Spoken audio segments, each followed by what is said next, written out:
Saludos hombres y mujeres libres del siglo XXI. En el año 2019, HBO estrenó la serie Watchmen, una serie de superhéroes que, bueno, a mí en sí la serie ni fu ni fa. Pero en la serie hay una trama que ocurre en Tulsa, una ciudad del estado de Oklahoma, en el año 1921. Una trama que me dejó muy sorprendido.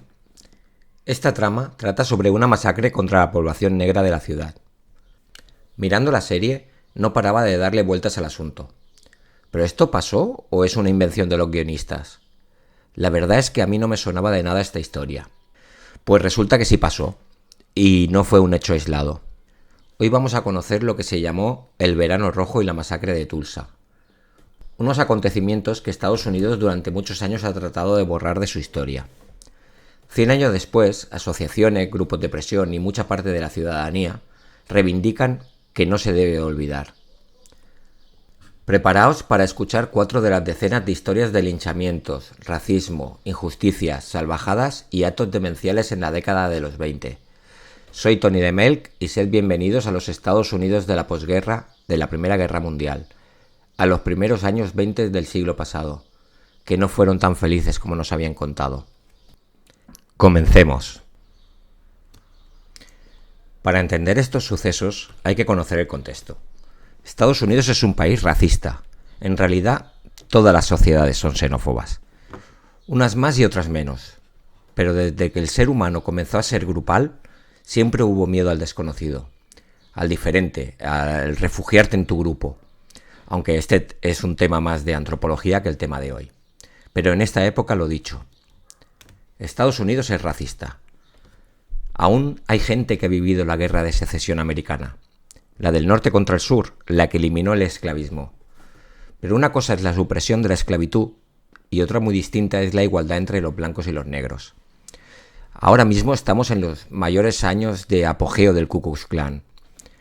En los Estados Unidos, cada estado tiene su propia legislación, mientras que en el norte, más industrializado, hay una mayor igualdad. En el sur, mucho más agrícola, hay muchas políticas de segregación. Son las llamadas leyes Jim Crow. La segregación divide a los blancos de los negros a todos los niveles. Los niños no van a las mismas escuelas. Los baños públicos están separados. En los autobuses hay asientos para blancos y asientos para negros. Los negros viven en sus propios barrios. No encontrarás a una familia negra en un barrio blanco. Son dos mundos en un mismo espacio, y uno mucho más pobre que el otro. El 11 de noviembre de 1918 entra en vigor el armisticio por el cual finaliza la Primera Guerra Mundial. Ya es hora de que los soldados vuelvan a casa. Y Estados Unidos tiene desplazados en Francia a 2 millones de soldados, de los cuales 300.000 son soldados de color.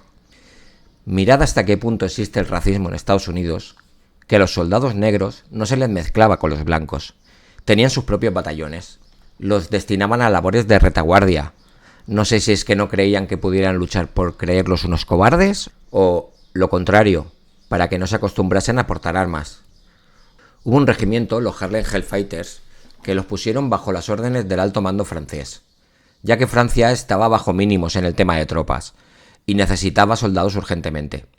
Y entre las recomendaciones que le dieron a los franceses era que a los soldados de color no les dieran medallas, ya que los soldados blancos se podían sentir mal, ni los mezclaran con los blancos. El mando francés no les hizo ni caso, ya que ellos tenían soldados senegaleses y no había ningún problema. Pues este regimiento se mostró muy capaz luchando en primera línea. Incluso les otorgaron la medalla de la Cruz de la Legión Francesa. Vale, pero a los soldados negros que vuelven a casa ya no quieren que les traten igual. Se han dejado la piel en las trincheras del frente occidental y son tan ciudadanos como los blancos. Y a muchos supremacistas esto no les hace ninguna gracia. Pero el país que se encuentran está sometido en una crisis económica. No hay trabajo para todo el mundo y el que hay está mal pagado. Se suceden las huelgas en las fábricas del norte. Estamos en los tiempos de la revolución bolchevique en Rusia y hay mucha incertidumbre de cómo evolucionará el mundo. Si esta revolución se contagiará a otros países. Y a su vez se empieza a extender el miedo al socialismo, el llamado temor rojo. Y la cosa en el sur no está mejor.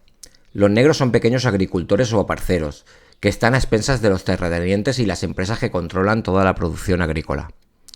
En este momento, los precios de las semillas están por las nubes y mucha población negra, se habla de hasta 500.000, emigró al norte, a ciudades como Filadelfia, Nueva York, Washington, pero sobre todo a Chicago.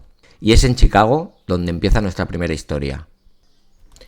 Las cosas están calentitas en la ciudad. Como hablábamos antes, la crisis económica está provocando una mala relación entre las comunidades. Vamos, que la tensión se palpa en el ambiente. La ciudad ha doblado su población en solo 3 años. Ya han llegado muchos afroamericanos desde los estados sureños y se están instalando al sur de la ciudad, una zona predominantemente irlandesa. El trabajo que hay es poco. Bastantes fábricas han cerrado y muchos empresarios están utilizando a los afroamericanos como mano de obra barata. Incluso cuando hay una huelga traen a negros para cubrir los huecos en las fábricas. Cada barrio es un fortín. Incluso se patrulla para que no entre gentes de otros barrios. Por ejemplo, barrios irlandeses los controla una especie de banda, los Irish Hamburg Athletic Club. En el estado de Illinois no hay una gran política de segregación en comparación con los estados del sur, pero alguna hay, y una de ellas son las playas. Las playas están divididas en zonas de blancos y de negros. El 27 de julio de 1919, Eugene Williams, un chico de color de 17 años, mientras está bañando en el agua, entra en la zona de blancos, a lo que un grupo de jóvenes blancos le empiezan a increpar y a tirarle piedras. Una de ellas le da en la cabeza y se ahoga. No conseguirán salvarle la vida. Se monta una trifulca entre jóvenes blancos y negros. Llega un policía a poner orden y no se le ocurre nada más que detener a un chico negro por haber cruzado la línea de la segregación. Este fue el pistoletazo de salida para los disturbios de Chicago. Comenzaron con protestas de los afroamericanos, a lo que la población blanca respondió con violencia. Se rumoreó que una turba blanca iba a ir al hospital a asesinar a los afroamericanos que allí se encontraran, y la policía ni se presentó. Una cosa a mencionar es que la gran mayoría de policías eran descendientes de irlandeses. Fueron 5 días de infierno en Chicago, y fueron tantos porque el alcalde de la ciudad se negó a recibir ayuda de las milicias que le ofreció el gobernador del estado, hasta que la situación fue insostenible. Solo el día 29 de julio se contabilizaron más de 30 incendios en los barrios donde vivían los afroamericanos, con las calles cortadas con barricadas para evitar el paso de bomberos. El día 3 de agosto se dieron por finalizados los disturbios, en gran parte por el trabajo de las milicias que acordonaron los barrios negros para que no entraran los grupos armados de blancos. Al final hubo un saldo de 38 muertos, 23 afroamericanos y 15 blancos, y más de 500 heridos, la mayoría de ellos afroamericanos. Más de 1.000 ciudadanos negros perdieron sus casas por los incendios, y gran parte de la población negra volvió a los estados del sur donde tenían familia. Durante los días de los disturbios, la prensa jugó un papel destacado. Solo informaban de los hechos provocados por la población negra, mientras que los altercados en que los blancos eran los responsables se obviaban, siendo estos mucho más numerosos. En las semanas posteriores hubo comisiones de investigación, cuyos resultados fue que gran parte de los disturbios estuvieron organizados por grupos como el Irish Hamburg Athletic Club, que aprovecharon el momento de tensión para ejecutar planes ya preconcebidos, planes que ya tenían preparados desde hace mucho tiempo. Con la segunda historia de hoy nos trasladamos a Omaha, en el estado de Nebraska. Omaha en estos años está en plena expansión. Mucha gente se ha sentado en la zona para trabajar en las industrias cárnicas, entre ellos muchos negros que provienen del sur. Omaha tiene mucha flexibilidad en el tema del juego, el alcohol y otros negocios que pueden llegar a ser algo turbios. La ciudad está bajo dominio de Tom Denison, un mafioso que controla gran parte de los negocios sucios y con aliados en todas las esferas de la ciudad. Una referencia viejuna, a mí es que me recuerda al típico malo del equipo A, que tiene sus acólitos, su grupito, que le hacen todo lo que él dice, bueno, el típico malo. Pero ahora ha perdido influencia sobre la alcaldía. En las últimas elecciones ganó Ed Smith, un reformista que quiere limpiar la ciudad. Para poder poner otra vez a un títere de alcalde, comienza a utilizar el periódico más influyente de la ciudad, el Omaha Bee, dirigido por Victor Rosewater, un aliado de siempre de Denison. Desde enero del 19 empiezan a haber muchas denuncias de mujeres que dicen que han sido atacadas por hombres negros. La gran mayoría de estas denuncias resultaron ser falsas, Incluso hubo hombres blancos que se pintaron la cara de negro y simulaban ataques a mujeres. Luego resultó que estos hombres trabajaban para Denison. Y una cosa que aún no he explicado es la visión que se tenía del hombre negro. El hombre blanco, o sea, los blancos de la época, pensaban que ellos, por decirlo finamente, no eran muy listos y que tenían un apetito sexual insaciable e incontrolable. Básicamente pensaban que eran como animales. En 1915 se había estrenado la película El nacimiento de una nación, que trataba de hombres negros que iban atacando a mujeres blancas. Y estaba el Ku Klux Klan con sus túnicas y sus caballos blancos en plan salvadores de la comunidad. Incluso el presidente norteamericano, Woodrow Wilson, la solía poner en la Casa Blanca, diciendo: básicamente es que esto es lo que ocurre en la realidad. Todo este tinglado que había montado Denison era para denigrar a la policía y al alcalde. Y el momento crucial llegó la noche del 25 de septiembre. Agnes Loebeck, una muchacha de 19 años, volvía del cine con su novio Milton John Hoffman.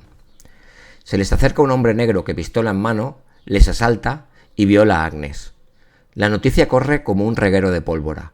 El Omaha Bee, tituló: el ataque más atrevido contra una mujer blanca jamás perpetrado en Omaha, el acto más reciente de una serie de delitos violentos cometidos por negros contra mujeres caucásicas. Al día siguiente, las investigaciones de la policía les lleva a detener a Will Brown, un hombre de color de 41 años. Lo conducen a casa de Agnes y ella lo reconoce como su agresor. Will Brown siempre negó ser el violador. La policía lo traslada hasta el Palacio de Justicia de Omaha. El día 28 por la mañana, un grupo de jóvenes blancos se dirigen al Palacio de Justicia. El palacio está acordonado por unos 40 policías.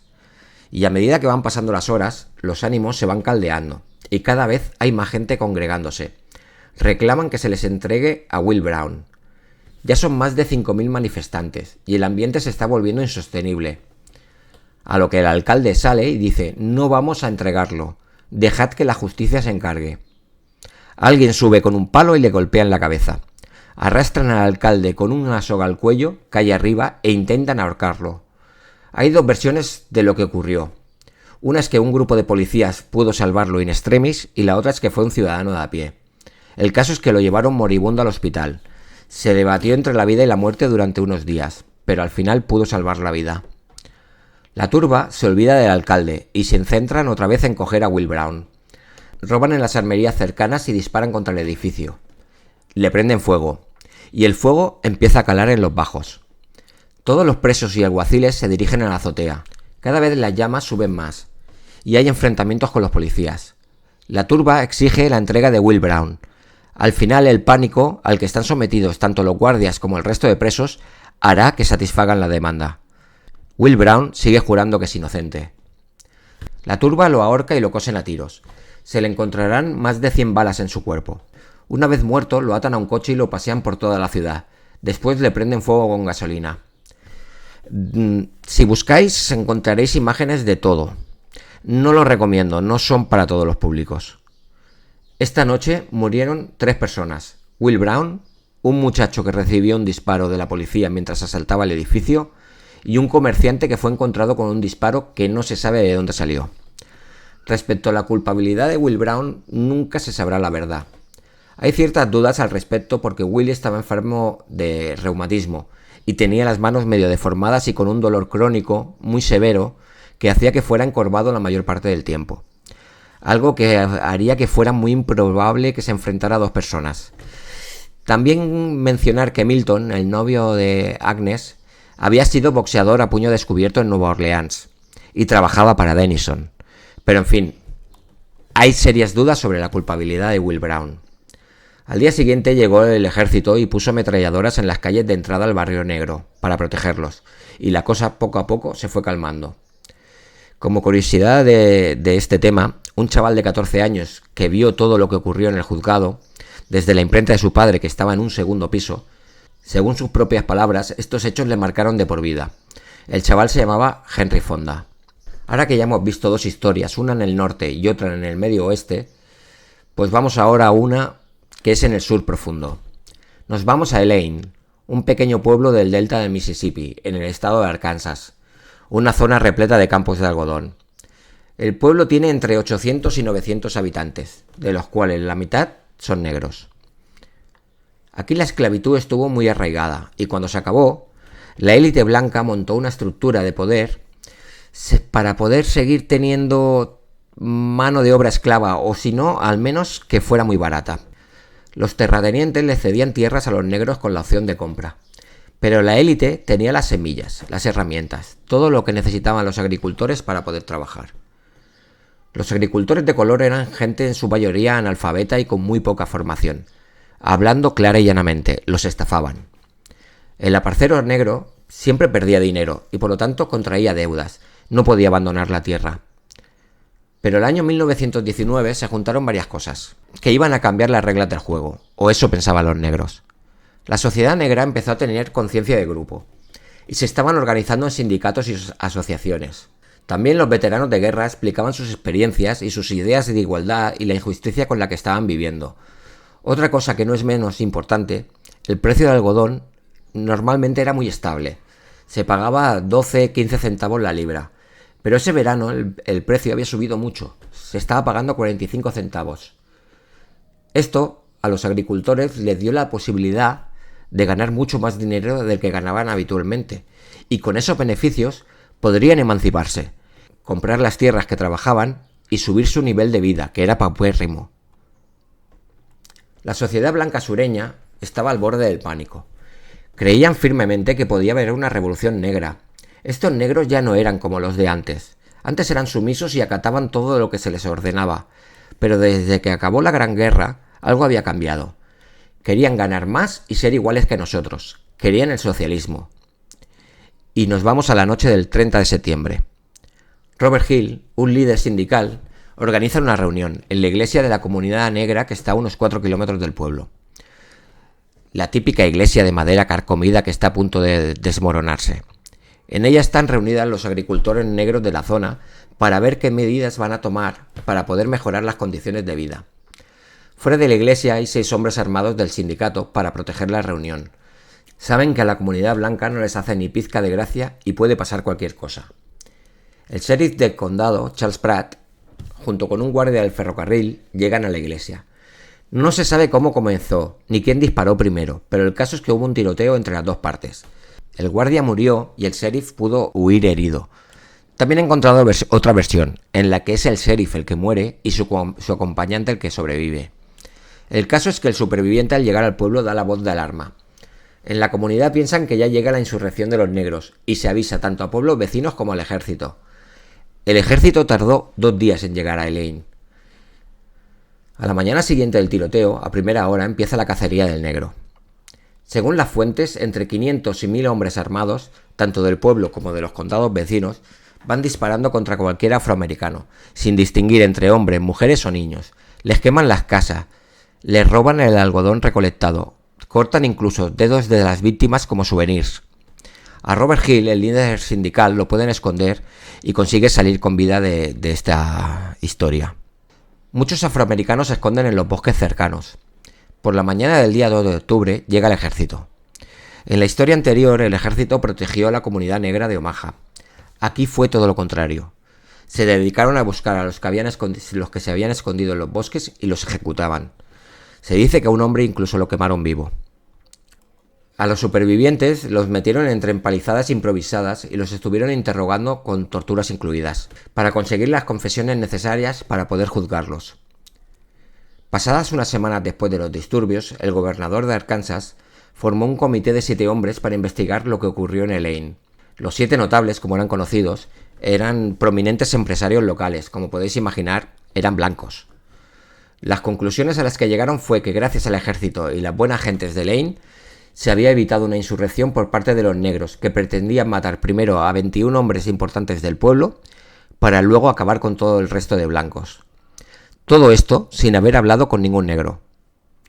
El balance de muertos oficiales entre comillas, que se contabilizó fue de 5 blancos y 11 negros. Ya os digo ahora que ni de coña son las cifras reales.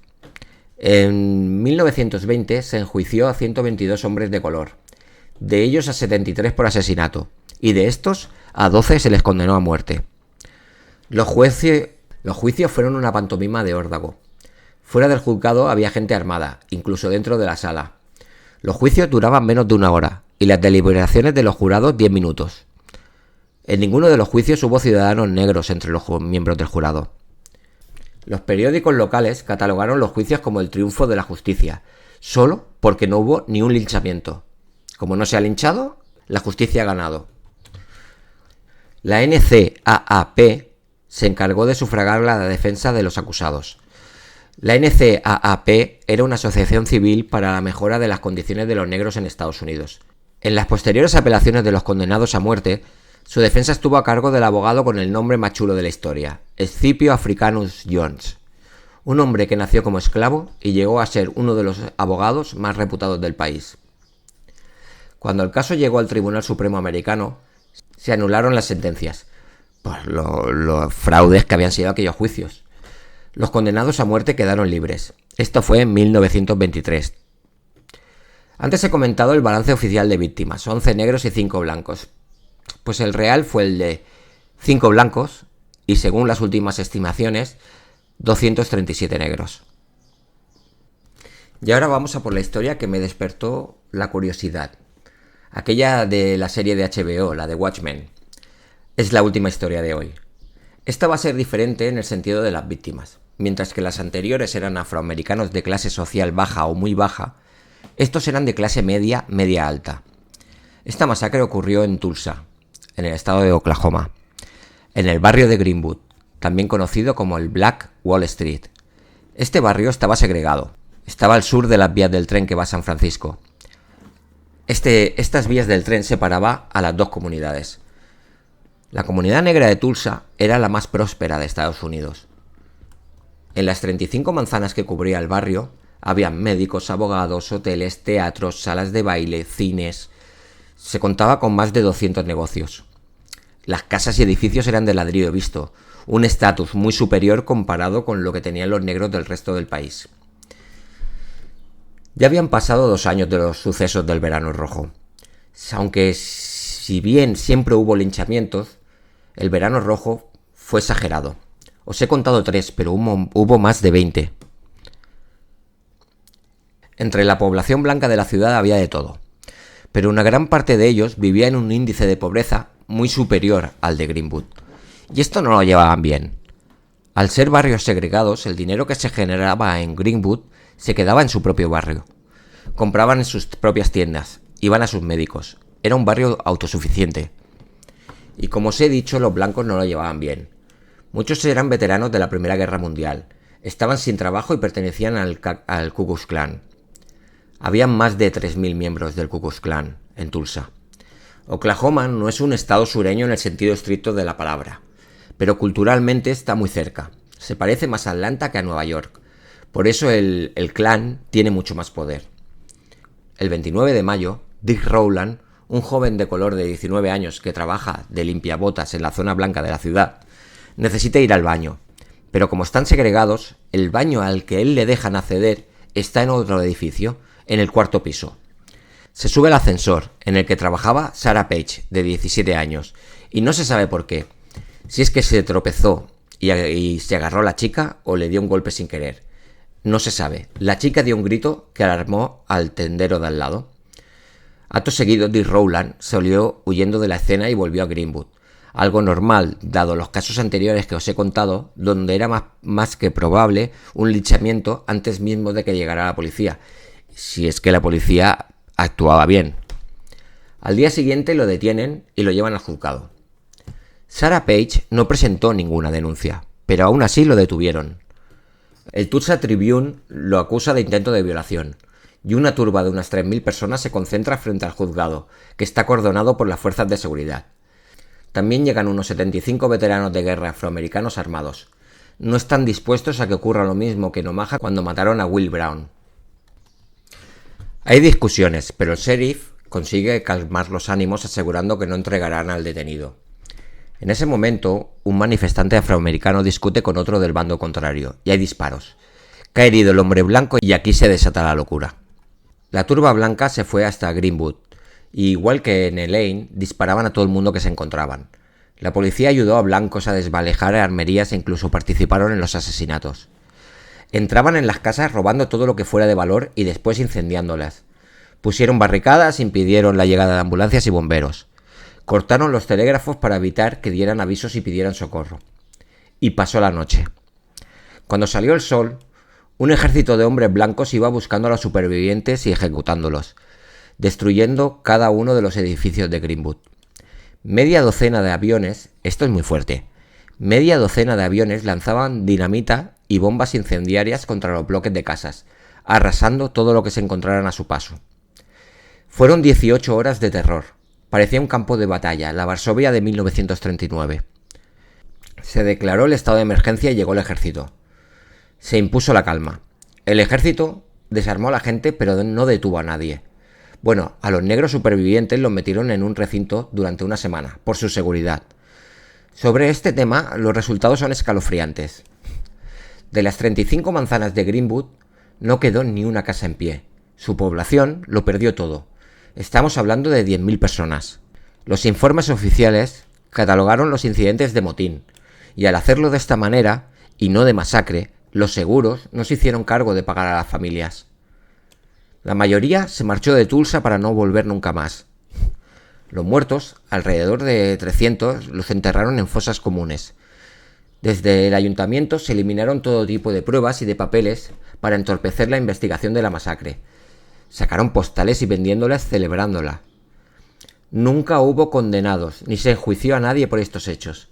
Y tanto Dick Rowland como Sarah Page se fueron de Tulsa para no volver nunca más.